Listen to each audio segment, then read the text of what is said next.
Hello friends, வாங்க இன்றைக்கி மேராக்காய் வச்சு இன்றைக்கி சட்னி தாங்க செய்ய போகிறோம்.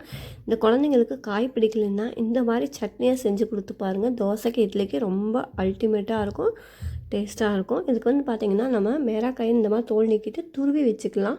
அப்போ தான் நல்லா வதக்கிறதுக்கு நல்லாயிருக்கும். இந்த மாதிரி துருவி வச்சுட்டு 20 பல் சின்ன வெங்காயம் எடுத்துகிட்டு மல்லித்தலை கூடயே ஒரு 3 பச்சை மிளகாய் எடுத்துக்கிறேன். இப்போ கடாயில் ஒரு 2 ஸ்பூன் எண்ணெய் சேர்த்துட்டு நம்ம சின்ன வெங்காயத்தை சேர்த்து வதக்கலாம் ஃபஸ்ட்டு.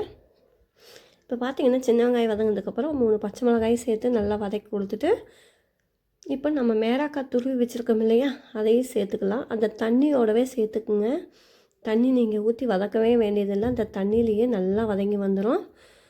இப்போ பார்த்திங்கன்னா நல்லா உப்பு சேர்த்து நல்லா வதக்கலாம். இந்தளவுக்கு நல்லா வதங்கினதுக்கப்புறம் நம்ம என்ன பண்ணணும், மூடி போட்டு ஒரு 5 நிமிஷம் அடுப்பு லோ ஃப்ளேம்லேயே வைங்க. நல்லா வதங்கி வந்துடும்.